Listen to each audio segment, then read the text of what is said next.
mentoring tomorrow's leaders and changing lives. Parkside EDC has awarded over $400,000 in college scholarships while sharing economic principles of the Big Five of money with students and their families. Parkside EDC partners with organizations like the Brotherhood Crusade to assure our youth have the financial acumen to succeed. Parkside EDC provides families and businesses with financial insights, offering free online, on-site, and on-air B-Warp presentations. The Black Wealth Attainment and Retention Programs helps our community acquire, sustain, and pass down legacy wealth. High school seniors can apply for this year's scholarship awards at parksideedc.org. Scholarships will be awarded at Parkside EDC's Gospel/Jazz Brunch on Sunday, April the 27th. For details, tickets, or donations, please visit parksideedc.org. This is a community call to action from KBLA Talk 1580.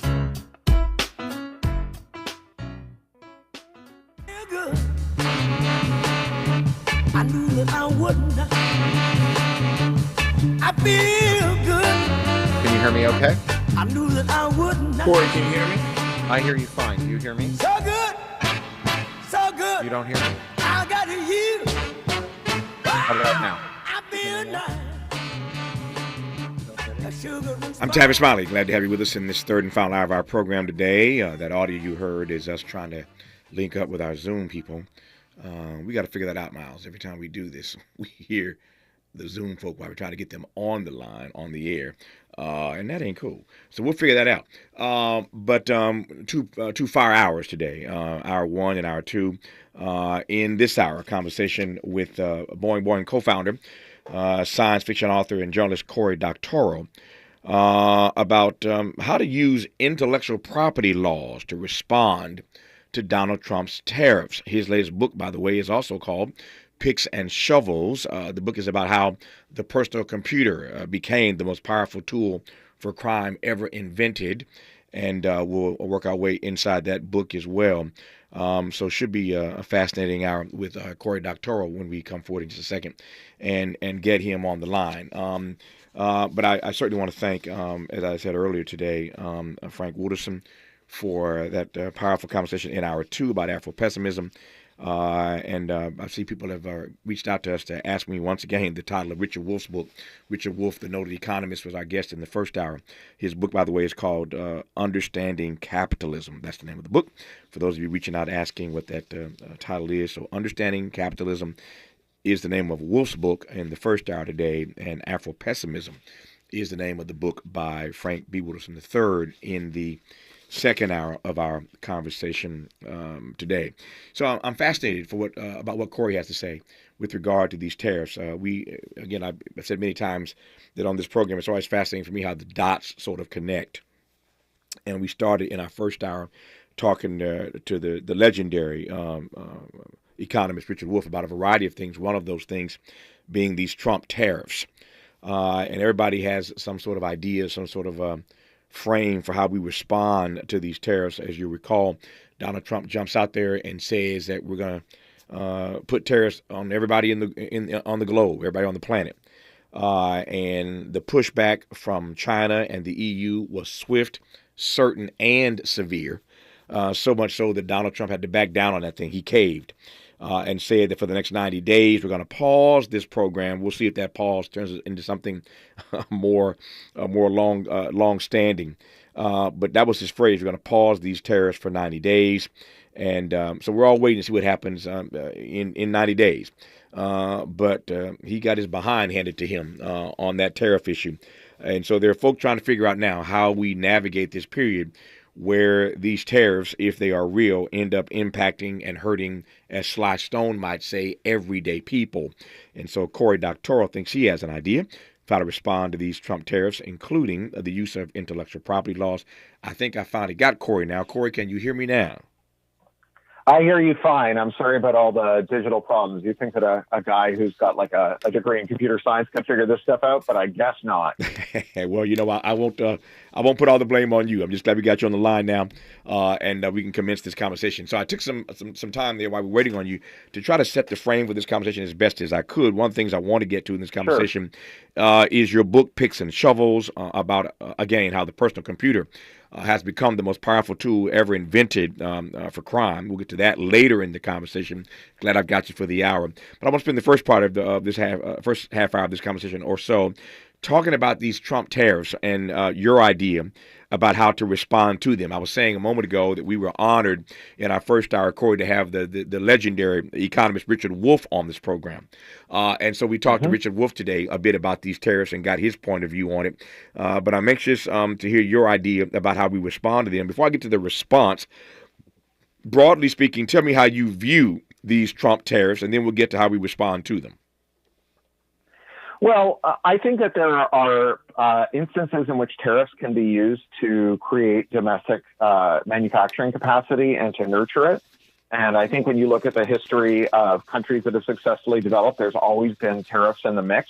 But the other thing that's been in the mix is public investment and a strategic approach to tariffs as a way to encourage but not crush domestic industrial capacity. And you need some domestic industrial capacity. You know, sometimes the people you're sourcing stuff from turn out to be geopolitically not on your side. Sometimes there's a pandemic. Sometimes a container ship gets stuck in the Suez Canal. It's nice if you can make the things you need, at least some of them, at least for a while in an emergency. And so there's nothing wrong with tariffs as being part of that mix.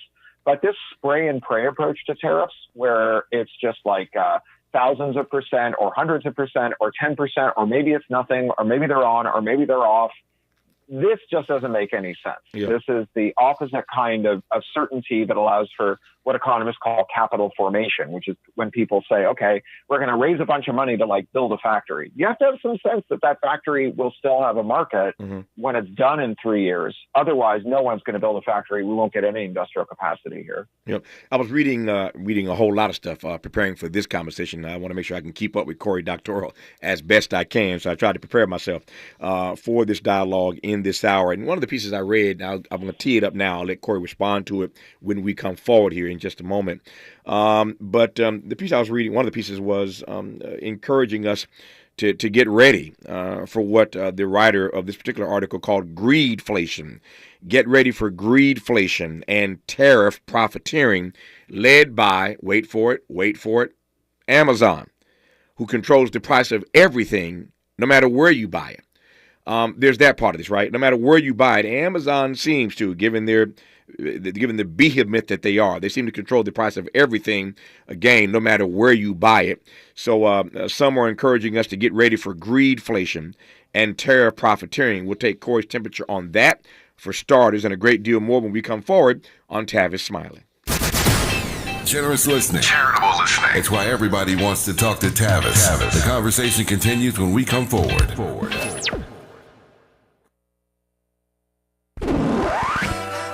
You really about to do it? 40 acres and a mule, this is bigger than the music.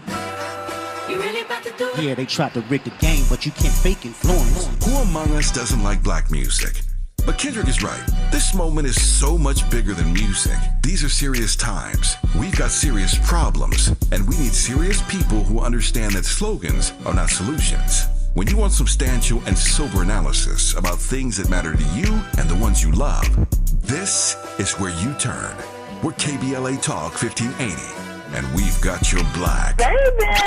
Make a move into a home of your own. With City National Bank's Ladder Up Home Loan Grant, you could receive up to $20,000 that you never need to pay back. Use it toward your down payment, save on closing costs, or to buy down your mortgage rate. Find out more at cnb.com/ladderuphome. City National, here for every stage of the journey. Property must be in a qualifying market in California, New York, or New Jersey. Additional terms and conditions apply. Not all applicants will qualify. Terms are subject to change without notice. City National Bank is an equal housing lender. Member FDIC. NMLS number 536994.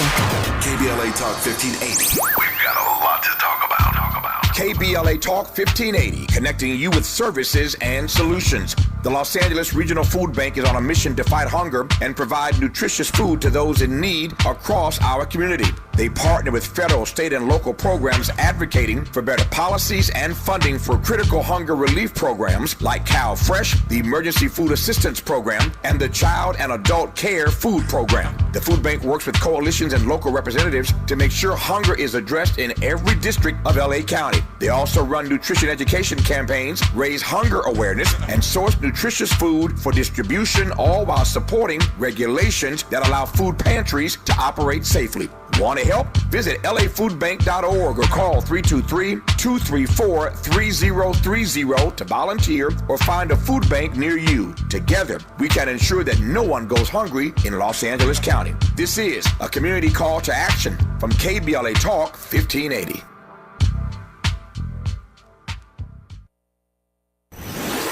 Let's get back to more of this rich dialogue with Tavis Smiley. Tavis Smiley and Corey Doctorow, who I'm pleased to have on this program. So, Corey, I teed this up a moment ago. This notion that that greedflation is on the way, that tariff profiteering is on the way, led, as some believe, by Amazon, who a company that does, in fact, seem to control the price of everything, no matter where you buy it. Your thoughts? Well, sure. I think that is a very reasonable fear. So one thing we saw during the pandemic period of inflation was that CEOs were getting on investor calls where, like, legally they're obliged to tell the truth, because if you lie to your investors, the SEC can come in and clobber you. And they were saying, hey, we made a lot of profits this quarter, and we made our profits in part because our customers had heard that inflation was coming. And so, yeah, we may have seen some increase in our costs, but we didn't just limit the increase in the prices we charged to what it was going to take to cover those increases in costs. We charged way more than it would cost to recoup because we knew our customers were expecting inflation. Mm-hmm. And we have these pricing consultants today. These are guys who advise companies on how to set prices, who are already giving webinars. You can just, log into their LinkedIn profile and watch their webinars where they're saying exactly the same thing. Everyone's heard that tariffs are going to cause prices to go up. So if your prices go up, say 5%, you should charge 10%, because everyone's expecting that price hike and they're not going to blame you. They'll blame the government. They'll blame the tariffs for it. And so that's why we sometimes call this excuseflation. Mm-hmm. Now, one of the things that these guys who help people price their goods do is they run these clearinghouses. And the clearinghouses allow all the major players in an industry, whether that's all the landlords in your city or the 3 companies that do all the meat packing in America, mm-hmm. to submit their prices to this clearinghouse and say, this is what we're charging. And then the company, the intermediary, the clearinghouse, looks at all those prices and goes back to them and says, I have some advice for you. You should raise your price by this much. But they're giving the same advice to everyone. So obviously, if I raise my prices but you don't, I'll lose my customers to you. And if we sit down at the same table together and we collude on what our prices are going to be, well, that's an antitrust violation. But if we pay a third party to get our pricing data and then give us quote unquote advice, we can pretend that we're not colluding. Now, the FTC, the Federal Trade Commission, who's supposed to stop this stuff, mm-hmm. they had a big investigation going into this.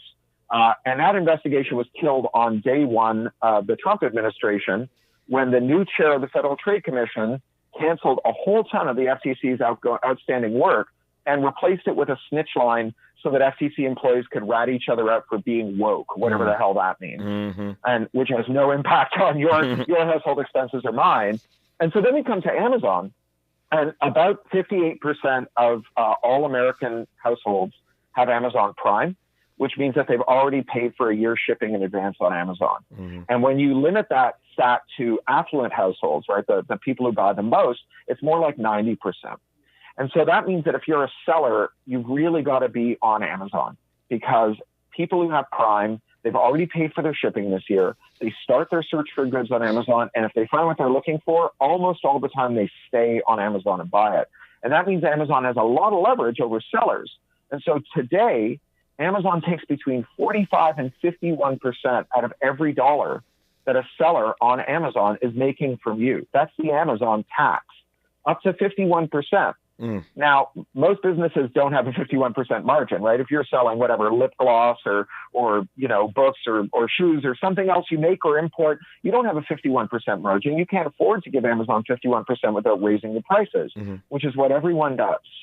But Amazon has required of all of the sellers on this platform something called most favored nation status. And that means that Amazon has to have your best price, which means that if you raise the price 45% on Amazon to recoup that big Amazon tax they're charging you, you have to raise your price 45% everywhere else. Yeah. Walmart, Target, the corner store, and your own warehouse store. So Amazon drives prices up everywhere.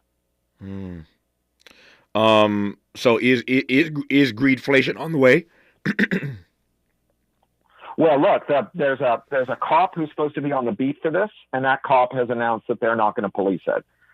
We've seen that these businesses have done it before, and there's nothing to indicate that they changed their mind about whether they can do it again.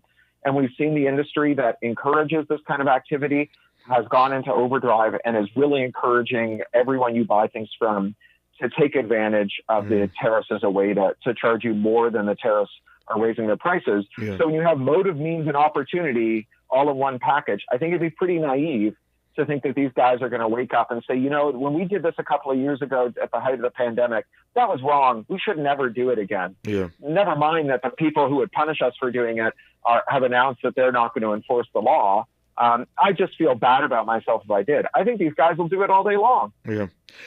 Before I move to my next question that's in the back of my head, let me pull the one out that's in the front of my head as I listen to you now, Corey. I guess the question is whether or not everyday people, the American people, have any agency in this moment where they're being held hostage by Amazon, etc. Well, look, that's not the kind of thing you're going to solve as an individual by shopping smarter. Right. You should buy stuff from people in your community or whatever, but shopping your way out of a monopoly, it's like recycling your way out of the climate emergency. Go ahead and wash your plastics before you put them in the blue box, but don't kid yourself that that's going to save the planet from roasting. These are political problems, right? They're systemic problems. They're not about individuals making bad choices. And for so long as we think about it as you're an individual and you made bad choices and that's why everything is terrible, you're not blaming the people who are really doing it. That's right. Big concentrated corporate power, right? Now, federally, we've seen some pretty loud signals that at least in many cases, these abuses of corporate power that were blocked under the Biden administration, they can go through. There are some instances where Trump's Federal Trade Commission and DOJ are fighting the good fight. Even so, their Facebook's just been dragged into court. They're trying to make Google break up and so on. But mostly, they're walking away from these important cases. However, almost without exception, the antitrust laws and the consumer protection laws that are passed federally can be enforced by state attorneys general. And, they say AG can also stand for aspiring governor. And one of the ways that state attorneys general can make their bones is by picking up these cases, these bread and butter cases, right? Cases about how much money you have left in the bank at the end of the month, whether you can afford groceries for your family, and they can fight those at the state level. And, there are a lot of red state AGs that like doing this stuff too. Ken Paxton, who's this lavishly corrupt attorney general in Texas, he launched the original antitrust case against Facebook. And, maybe he did that because he was legitimately aggrieved about what Facebook was doing. But, another explanation is if you are an AG from a party whose path to electoral victory lies through never raising taxes, but you live in a state that would like to have things that taxes pay for, like roads, then you got to find money somewhere else. And one of the things you can do is find some big company in a blue state and sue them for hundreds of millions of dollars because, every big company in America is violating antitrust law all the time. So you've got kind of a target-rich environment. And so I think that our best path to getting action goes through our state attorneys general and getting in touch with the California State Attorney General, with the State Attorney General wherever you are, and demanding that they take action. In so many ways, Corey, Richard Wolff set you up so nicely in our first hour for this, our final and third hour today. But one of the frames that he put us in terms of how we should see America for what she is in this present moment is to consider that we are, if I can put it this way, in a transitional phase between feudalism and gangsterism as part of the end of as part of the end of capitalism. So we find ourselves in this phase, this transitional phase between feudalism and gangsterism as part of the end of capitalism as we know it. I guess the question is whether or not we want to be grave diggers in that process, or whether we want to be something more. But what do you make of the frame about the phase that we find ourselves in vis-a-vis capitalism in this country? Well, I think that the idea that what we've come out of is something more like feudalism than capitalism is an important one. And, Wolf's not the only person writing and talking about this stuff. Yanis Varoufakis, who was the finance minister of Greece during the financial crisis, wrote a whole book about this. It's really good, called Techno-Feudalism. And Yanis's point is that the biggest difference between feudalism and capitalism is whether the most powerful people in society owe their power to profits, which is money you get from, paying workers to work capital, so machines, in order to make things that people buy, or whether it comes from rents, which is money that you get from owning something that a capitalist needs, like land or a building or patents or copyright. And certainly we have been going through a period where, like, owning Amazon, the platform, is far more valuable to Amazon than any of the things that Amazon sells. That being the bottleneck, owning this factor of production is far more important. And Douglas Rushkoff, he calls this going meta. So, you can, on the one hand, you can drive a taxi. That's the worst thing to do. Better than that is to own a taxi medallion that the taxi driver has to rent. But better than that is to create the Uber app. But better than that is to invest in the Uber app. But better than that is to invest in options and shares in the Uber app, right? The further you get away from doing anything useful, the more society has valued you for the last 20 years. And now we are going for, as Wolf says, from that feudalism where the rents, right, were being removed from production as far as possible and just owning things that other people need, is giving way to this gangsterism where it is just, you please the boss man, or he just comes along and takes what you have, whether we want to call that feudalist or capitalist. And I think it's not a bad characterization of where our economy is moving. Yeah. You mentioned earlier, we were talking earlier about about tech, and we're going to talk more about tech, of course, we move through this hour. But I was reading a piece the other day about how, and we know this to be the case, of course, some of these tech leaders have embraced Donald Trump. And the word is that's created a sort of political divide in Silicon Valley. What's your read of that? What do you know about that? Well, sure. I mean, it's not a secret that Silicon Valley workers generally skew more progressive than their bosses. Yep. But for a long time, bosses had to defer to those workers, and that's because they had power. But they didn't get their power from the place that most workers get their power, which is solidarity, right? Forming a union. They got their power from something a lot more ephemeral, which is scarcity. So there just weren't enough tech workers. And that meant that bosses really had to figure out how to keep their tech workers motivated because they couldn't motivate them through fear. And so the way that they got these workers to sleep under their desk and miss their mother's funerals and do all this other stuff to ship their products on time was by convincing them that they were heroes of a revolution. By appealing to what the librarian Fobazi Ettar, she calls it vocational awe. It's the same when you get teachers and nurses and other people who do work that benefits others to work, is you convince them that the social cause of their work is all the motivation they need, and that they shouldn't need pay or reasonable hours or overtime or a safe working environment because they're doing something that's important. And, tech workers, because they believed in the mission, they wanted to do, as Facebook said, they wanted to connect the whole world and bring it closer. Or as Google said, they wanted to organize the world's information and make it useful. They could be motivated to work really long hours, but they couldn't be motivated to do things that harmed their own users because they believed in the mission. And because there was always a shop across the street that would give them a better job the same day, they could tell their bosses to go to hell and threaten to quit when their bosses demanded that they make things worse. And of course, the problem with scarcity-based worker power is that when the scarcity goes away, the power goes with it.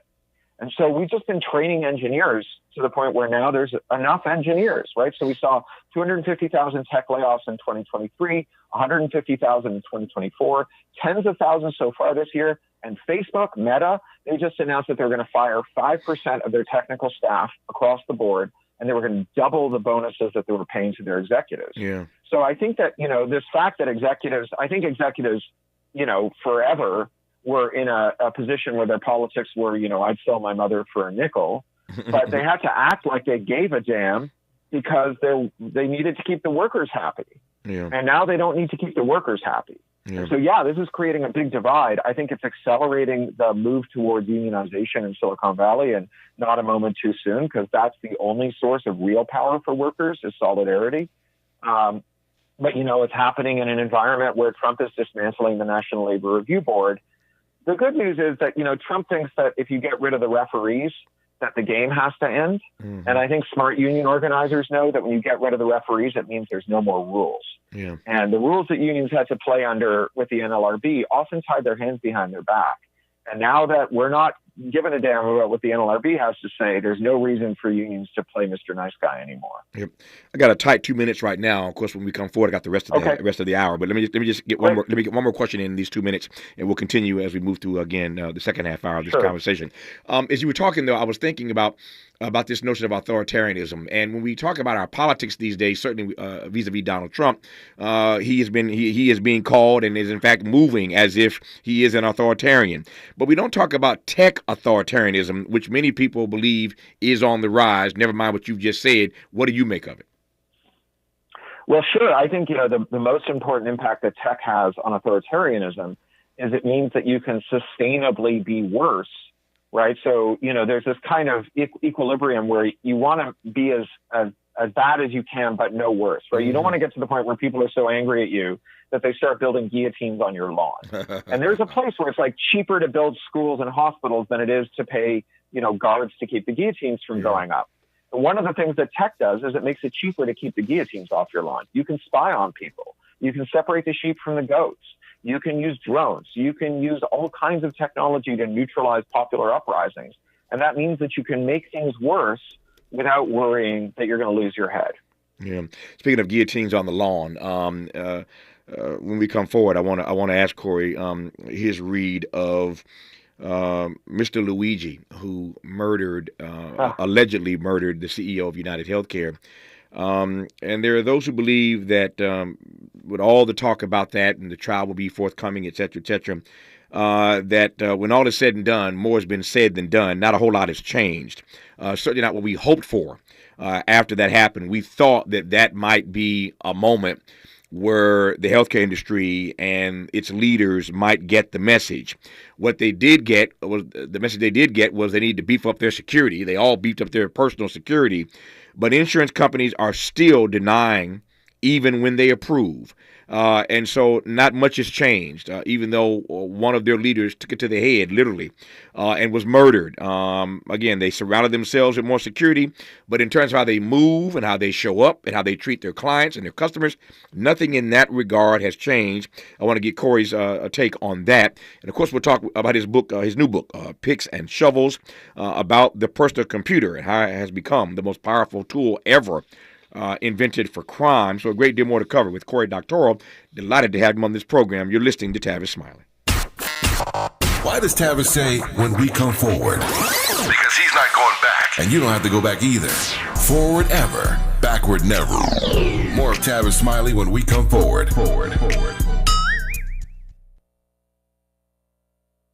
I'm Bree Wood with 4 Things You Should Know with BIN News. Dylan Roof, convicted of the 2015 Charleston, South Carolina church shooting that killed 9 black people, is seeking to overturn his death penalty, citing 18 claims including ineffective counsel and judicial bias. The Supreme Court rejected his appeal in 2022. The International Monetary Fund is lowering U.S. growth projections to 1.8% for 2025, citing President Trump's tariffs. The recession odds are now viewed at 40% due to the negative shock of reciprocal tariffs. The Trump administration is collecting Americans' private medical records for an autism study led by Health and Human Services Secretary Robert F. Kennedy Jr. The study will use data from various sources with confidentiality protections in place. And Lil Wayne's 6th installment of his The Carter album series is just about ready. Wayne revealed the news in a cover story published in Rolling Stone. The Carter 6 drops on June 6th. Get BIN News on demand 24/7 on the iHeartRadio app. Experience adventure at Palm Springs Aerial Tramway. Ride the world's largest rotating tram car. Explore over 50 miles of scenic trails in pristine wilderness. Dine at 8,500 feet with awe-inspiring views and get that perfect souvenir. Adventure at its peak. Learn more at pstramway.com. This is the KBLA Sports Minute with Ray Richardson. The Lakers got it done last night, and they flexed their muscles in the process. In a very physical game at Crypto.com, 46 fouls were called. The Lakers beat up Minnesota 94-85 to even up their first-round series at a game apiece. Another strong performance for Luka Doncic, 31 points, 12 rebounds, and 9 assists. LeBron finished with 21 points. The Lakers were perfect from the free throw line, making all 20 of their attempts. A major factor in the Lakers' win was their perimeter defense. In Game 1, Minnesota made 21 three-pointers. They made only 5 of 25 last night. On nearly every attempt, a Lakers defender had a hand in their face at the three-point line. The next 2 games are in Minneapolis. Game 3 is Friday night. Let's see if the Lakers can maintain this newfound defensive intensity. Game 3 for the Clippers in Denver is Thursday night at the Intuit Dome in Inglewood. No debates, no speculation, just the info you need. That's your KBLA Sports Minute. I'm Ray Richardson on KBLA Talk 1580. We've got a lot to talk about.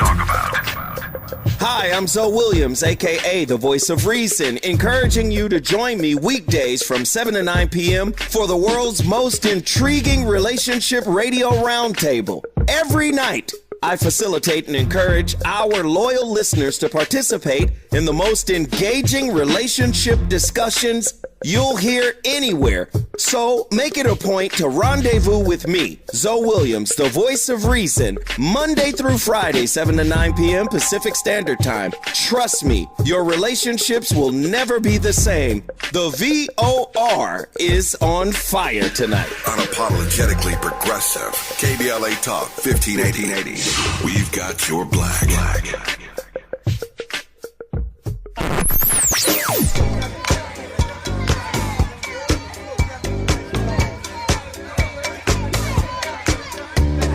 This is KBLA Talk 1580. Talk radio. That's music to your ears. We're unapologetically progressive. KBLA Talk 1580. Imagine a photograph of your favorite place in California. Then right in the middle of it, one piece of litter. Litter has no place in our lives, not one piece. Together, let's change that. Clean California. Zero litter is the goal. CleanCA.com. At Exquisite Family Mortuary, we know how overwhelming it can be planning a meaningful farewell for your loved one. Secure your peace of mind by calling Charlotte White at 323-577-5562. That's Charlotte White at 323-577-5562. From traditional funeral services to memorials to direct cremation, pre-needs, and more. Call Charlotte White at Exquisite Family Mortuary for Southern hospitality in Southern California. That's Charlotte White at 323-577-5562. Exquisite Family Mortuary is located nearby in Inglewood, California. Exquisite Family Mortuary, where your loved one becomes our loved one.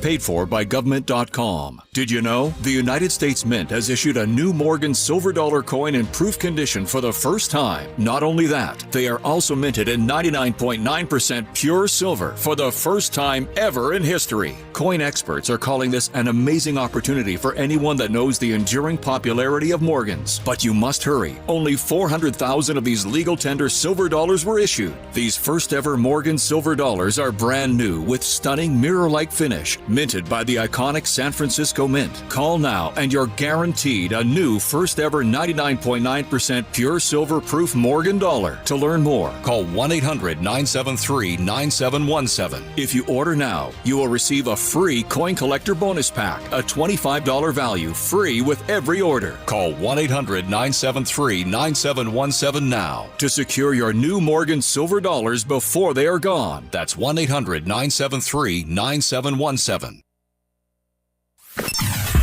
Sometimes he fails at fitting in, but we're okay with that. You're inside the Tavis Smiley Show. You are indeed with the co-founder of Boing, science fiction author, journalist Cory Doctorow, talking about a variety of things in this hour.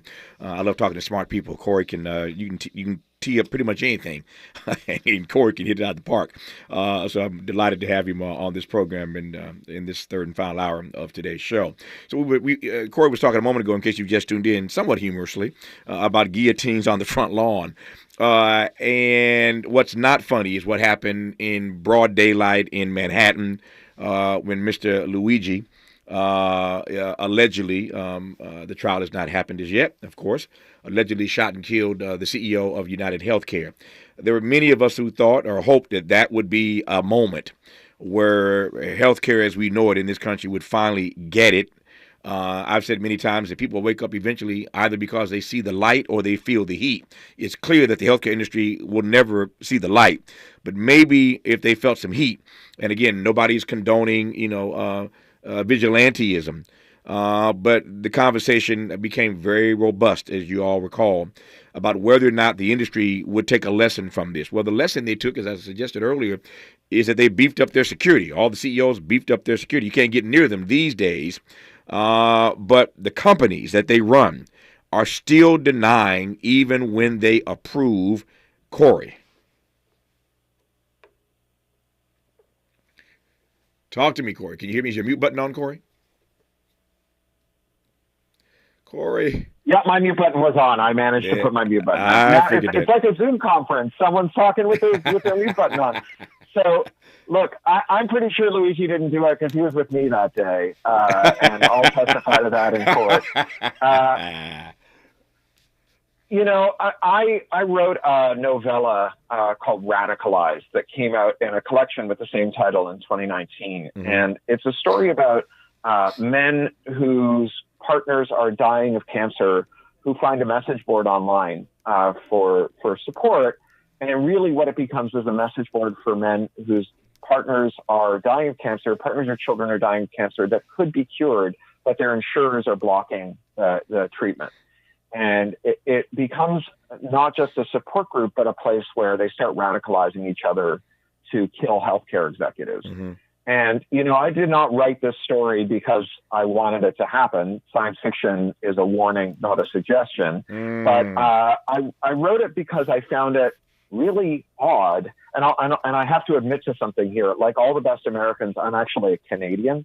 And so I grew up, before I moved to LA, I grew up with universal health care and also with no guns.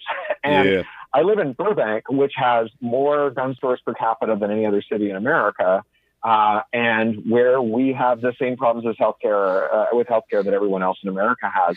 And I just put those two facts together one day, and I was like, it is weird that Americans shoot each other over the dumbest stuff, right? Over road rage or using your phone in the movie theater. And they certainly, especially American men, kill their intimate partners, their wives and girlfriends at a rate that you don't see anywhere else in the world. And yet American men, these same American men who have as many guns as you could conceive of, and who have these incredible grievances against people who are murdering the partners and children they love the most in this world through corporate murder, that none of them seem to be killing healthcare executives. And I just found that odd. Mm-hmm. And I have to say, when the murder happened and they published Luigi's reading list from Goodreads, I kind of held my breath because it wouldn't have been great for me in terms of my conscience or how I feel about the world if I discovered that this man was apparently inspired to murder someone else because of something I wrote. Mm-hmm. And it wasn't, he didn't read my work. In fact, this is just one of those things that as I was inspired to write, it is weird that it's not already happening. And now it is. Did they get the lesson? Well, I think they got the lesson that the amount of the earnings from corporate murder that they can retain is lower than they thought it was. Mm-hmm. Because it turns out that for every dollar you make from corporate murder, you have to spend 25 cents of it on making sure that nobody shoots you. Yeah. And, I'm very skeptical of what economists call homo economicus, right? This is like this person who is perfectly rational and only does things if they can, if it maximizes their utility and so on. But I think that there's a certain kind of sociopathic CEO who really is that kind of person. And if making $1 from corporate murder costs them $1.10 in security, I think that there is a certain kind of corporate executive who'd be like, oh yeah, no, that's not a good deal. I will do less corporate murder, not because of my conscience, but because of my pocketbook. Yeah, well, we sing a song in my church. Any way you bless me, Lord, I'll be satisfied. So any way they bless us, if that's how they get there, I'll be satisfied. We've had so many great lines. I'm sorry, what were you gonna say, Corey? I was going to say, if we're quoting things that people say in church, Dr. Martin Luther King said, the law can't make a man love me, but it can stop him from lynching me. That's exactly right. The law can't make these CEOs to believe that other people in the world deserve to have life and prosperity and a fair deal. But it can sure make them act that way. Yeah. Any white guy quoting MLK on my show is all right by me. I love me some Cory Doctorow. We've had some great lines on this program all 3 hours today. Here comes, you just heard another, right? I'm writing these things down as fast as I can. It's been a great day for one-liners. You heard Cory Doctorow say a moment ago that science fiction is a warning, not a suggestion. Love that line. Science fiction is a warning, not a suggestion. I just love talking to bright people like Cory Doctorow. So I want to talk about IP now, and I want to get at it a couple of ways. One, I want to talk about your idea, your view of how to use intellectual property laws, IP laws, to respond to Trump's tariffs. I want to talk about it in that frame. But also am just tickled, and I said so earlier this week on this program. I am just tickled. As a matter of fact, we had a guest on this program, one of the stars of the new movie Sinners, written, produced, directed by Ryan Coogler, and apparently Ryan was listening.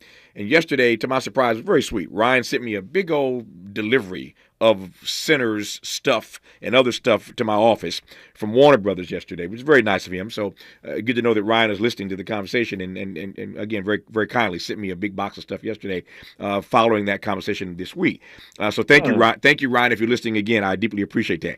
But I am just tickled by this deal that Ryan Coogler has, speaking of IP, where all the rights to the number one movie in the country right now revert back to him in 25 years. And there are ways I can already start to see people hating on him. I was talking about a piece in Vanity, and Variety rather, piece in Variety earlier this week where they said, yeah, the movie did well, but it's a long way from earning itself out. I mean, I see already the ways in which Hollywood and folk in Hollywood are not looking so kindly on the deal this black guy got or received or negotiated. You don't get anything, you negotiate, right? You don't get what you deserve, you get what you negotiate, as somebody said years ago. So Ryan has this deal where all the rights, the ownership rights to this film revert back to him in 25 years. I want to get to that part of IP in a moment, but talk to me initially here about the ways in which you believe that we can use intellectual property laws to respond to Trump's tariffs, Corey. Well, so the part of the explanation has to be a little bit technical because IP law is a big, gnarly hairball that encompasses all kinds of different rights and stuff that people are familiar with, like copyright. In that case, hold that thought. If it requires a technical definition, which I receive, you're going to need more than 45 seconds. Let me do this. You got the question. Corey's got the question. We'll let him unpack it with a few more minutes to do so when we come forward on Tavis Smiley. Hope, agency, dignity. This is Tavis Smiley. Can you dig it? Come on! We asked seniors how to prevent Medicare scams. My best advice, if you get a phone call, do not talk to the person. These people are well trained. Don't talk to them. They don't know me. They're just trying to scam me. Don't be fooled. Hang up. Just hang up. Never give out your Medicare number. They're going to get your number to put in a false claim. If I get a call from someone, I don't pick up the phone. And should I pick up the phone and they ask for information, then I hang up. How do you detect Medicare fraud? Just like I check my credit card statements, I check my Medicare statements monthly. Scammers can get a hold of your number, order medical devices through your account, and you're not even going to know about it if you don't look at your statement. Check your statement every month. If you get your statement and you see something that you know you did not have done, you report it. Call your senior Medicare Patrol. To report Medicare fraud, call the Senior Medicare Patrol at 855-613-7080. If you missed our KBLA Talk 1580 Town Hall, the Altadena Eden Fire, 100 Days and Counting, you missed an evening of reverence, reflection, and reality. You gotta live in the reality because this is it. Every day, you wake up, is this my life? Don't stay in denial because yes it is. Don't stay in bargaining where you're praying for a miracle and if it wouldn't have happened, then this is what I would have done. It did. Our panel participants kept it real. Really real. I think, number one, it's amazing to me how we ignore systemic racism in our community, and as a people, we've apologized for so much, but when will we stop apologizing for what we have paid for? Because the truth of the matter is we paid for this. You can always count on KBLA Talk 1580 to give it to you straight, no chaser. When you love folk, you tell them the truth. Seeking the truth, speaking the truth. We're KBLA Talk 1580, and we don't black down. After producing an award-winning climate justice campaign in 2024, KBLA Talk 1580 has gone all in on its 2025 Climate Justice plus Black Health Initiative. April is Minority Health Month, and Urban Family Focus, in partnership with Providence Health Systems, presents The Heart of the Matter. Providence doctors and health equity officers will participate in informative and life-changing conversations on hypertension, health equity, behavioral health, and community engagement. Don't miss these empowering conversations on Urban Family Focus every Saturday in April at 7 and Sunday at 6 a.m. Pacific Standard Time. Sponsored by Providence, Southern California's largest and most comprehensive health care network. We've got a lot to talk about on KBLA Talk 1580. Download the KBLA 1580 app or log in to KBLA1580.com. I'm Reverend Gerald, the life coach. On KBLA Talk 1580, we've got your black.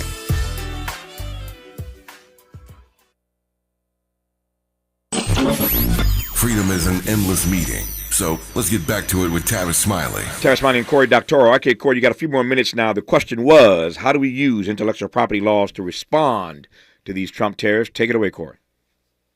So there's a certain kind of intellectual property law that you probably haven't heard of, but that you run into every day. It's called anti-circumvention law.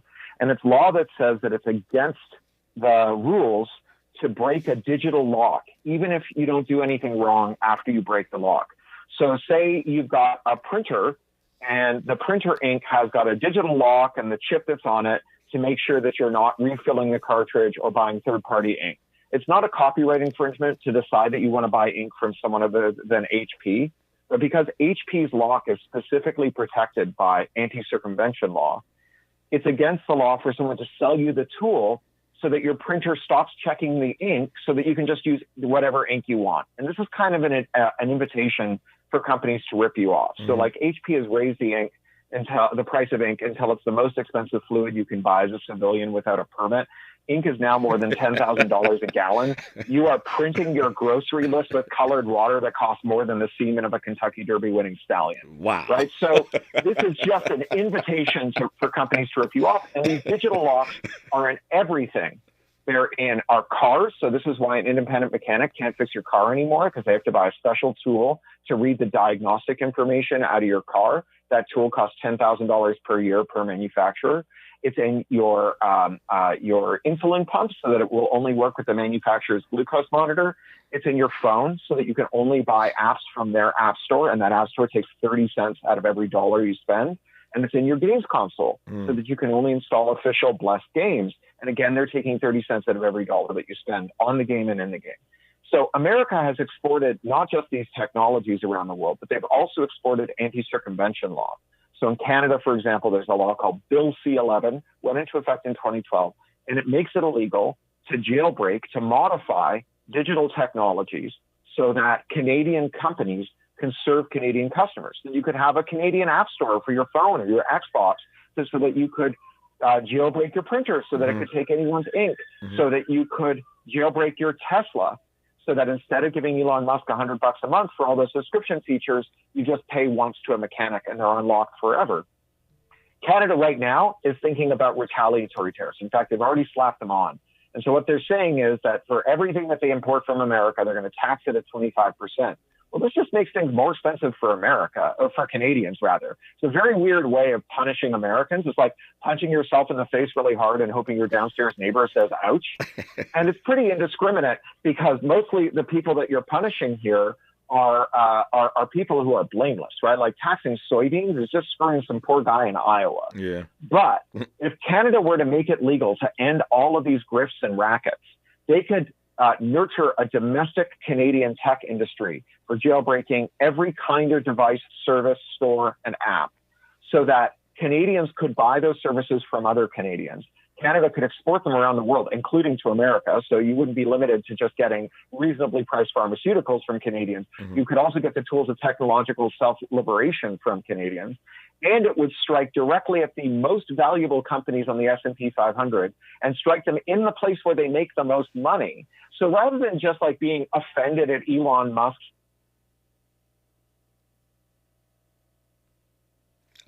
by depriving it of its recurring sources of revenue from Tesla drivers. Yeah. So you could like kick Elon Musk in the dongle, right? So you could move fast and break billionaires' things.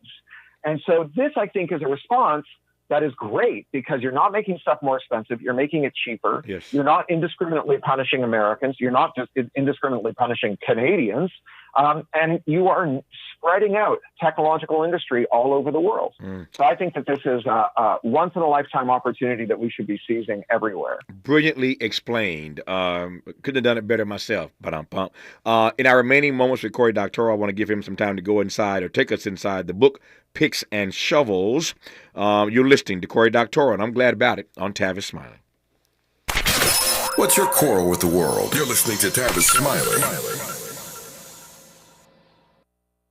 If you're like me, 60 and retired, making ends meet, especially here at the supermarket and drugstore, is tough. I'm so blessed to have found benefitscheckup.org. It's a free and confidential website from the National Council on Aging that connected me to $1,200 a year in programs that help pay for food, medicine, utilities, and more. Maybe it can help you. benefitscheckup.org.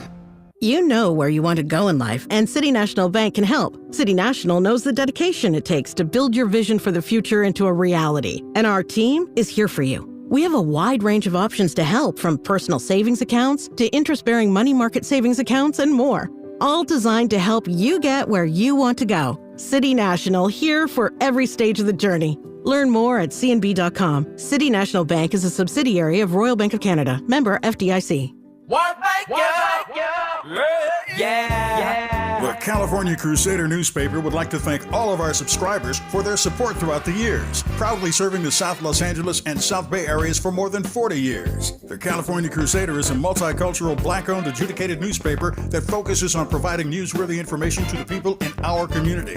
We're constantly looking for ways to assist businesses in our community to connect with our subscribers. We provide low-cost, effective ways to promote your business with our reasonable and affordable advertising rates. You can participate by suggesting, sharing, and submitting your stories on the California Crusader newspaper Community Share Facebook group page, or visit our website at cal-cruise-news.com. That's calcruisenews.com. Then click on the Submit Now button located on the top right corner of the homepage, or text CCN to 42828. Again, text CCN to 42828. The California Crusader newspaper, working together to build a better community for our future. Subscribe today. Barbecue season is back. Hey, it's Ellen. And this is Sarah Beth. And a little thing we love about the Chick-fil-A Smokehouse Barbecue Bacon Sandwich is that zesty barbecue sauce. I love that it was a little sweet, a little tangy, and with the mac and cheese. I feel like I tasted the brown sugar bacon first. It was the absolute best combination. Pro tip, 3 sandwiches are always better than 1. Order the Smokehouse Barbecue Bacon Sandwich and our Coca-Cola on the Chick-fil-A app for a limited time. Real guests paid for their testimonials. Sometimes he fails at fitting in, but we're okay with that. You're inside the Tavis Smiley Show. You are indeed with Corey Doctorow. Okay, Corey, I got a tight five left in this conversation, and I want you to do it, spend it how you will. I'm going to stand down. You can comment on Ryan Coogler. You can talk just about picks and shovels, which I do want to hear about, but there's just under 5 minutes now. It's all yours. Go. Sure. So Picks and Shovels, it's the latest book in a series of detective novels. I've written about this guy called Martin Hench, who's a forensic accountant who busts tech bro scams in Silicon Valley for 40 years. And the books jump around in time, and they're meant to be read in any order.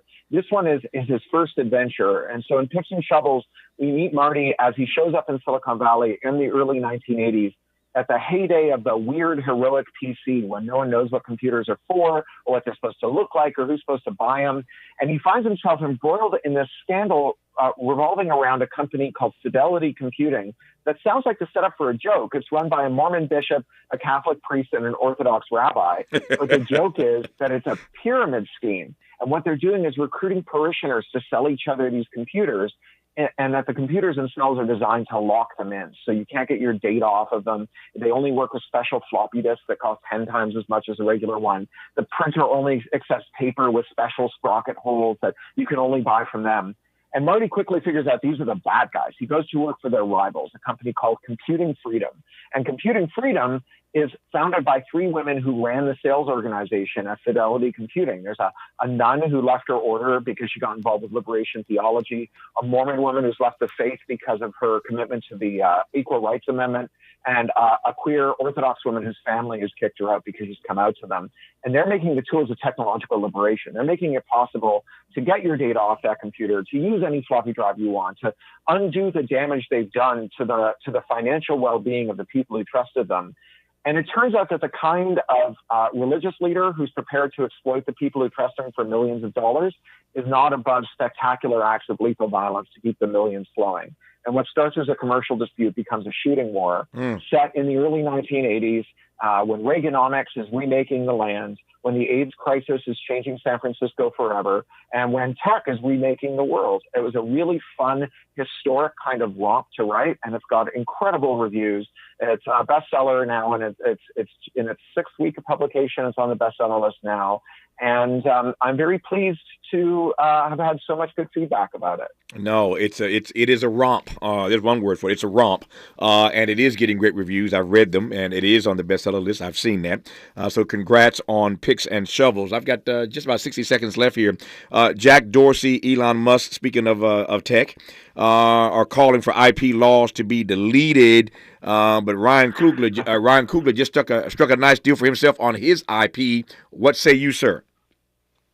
Well, I think those guys are lying. They don't want it deleted. Elon Musk doesn't want to let you have an ad blocker for Twitter, you know? Yeah. But I think that when we talk about IP, the problem is we lump it all in together. And when we talk about specific rules that let writers get paid, let artists get paid, we should be beefing those up. But there's no such thing as a copyright that just lets artists get paid. You have to devise your copyright and its policies so that it benefits writers and not their bosses, so that it benefits artists and not labels or studios or publishers. Because the point of copyright law should be to defend creative labor, not to defend the profits of monopolistic entertainment companies. His name is Corey Doctorow. The book is called Picks and Shovels, and I have delighted and learned a great deal in conversation with Corey Doctorow this hour. I hope you have as well. Corey, thank you for your time. Immensely enjoyed this dialogue. Enjoy the rest of your day, my friend. Yeah, you too. Thank you. And I'm sorry about all the tech problems. No. We got it worked out, man. Great conversation. It was worth it. It was worth it. Thank you very much. Just like that, 3 hours gone. Back here tomorrow, Lord willing, to do it all over again. Until tomorrow, thanks for tuning in to Tavis Smiley. And as always, keep the faith.